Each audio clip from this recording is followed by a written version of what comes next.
প্ৰায় সকলো ষ্টুডেণ্টৰে এইটোৱে প্ৰব্লেম যে পঢ়াবোৰ মনত নৰয় বা মনত ৰাখিব বহুত চেষ্টা কৰিলেও মনত নাথাকে, পাহৰি যায়। তো কেনেকৈ পঢ়িলে মনত ৰাখিব পাৰি বা মনত থাকে তাৰ 4টা টিপছ আজি আমি আলোচনা কৰিম। 1 নম্বৰ টিপছটো হ'ল যে পঢ়াৰ বাবে এটা ভাল ঠাই বিচাৰি লোৱা, য'ত আপোনাক কোনেও ডিষ্টাৰ্ব নকৰে বা ডিষ্টাৰ্ব নহয়, য'ত আপোনাৰ মনোযোগ ভাঙি নাযায় আৰু আপুনি ভালদৰে মনোযোগ দি পঢ়িব পাৰে।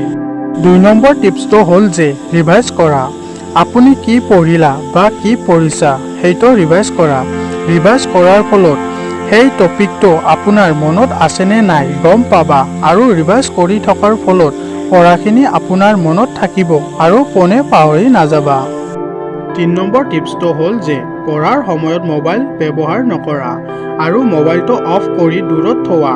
যদি পঢ়া সময়ত মোবাইলটো আমাৰ ওচৰত থাকে তেতিয়া পঢ়াতকৈ মোবাইলটোৰ ফালে বেছি মনোযোগ দিয়া যায়, যে কোনোবাই মেছেজ দিলে নেকি, কোনোবাই ফোন কৰিলে নেকি, কিবা নটিফিকেশ্যন আহিলে নেকি বুলি।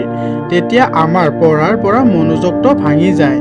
সেইকাৰণে আমি পঢ়া সময়ত মোবাইলটো অফ কৰি আমাৰ পৰা দূৰত ৰাখিব লাগে।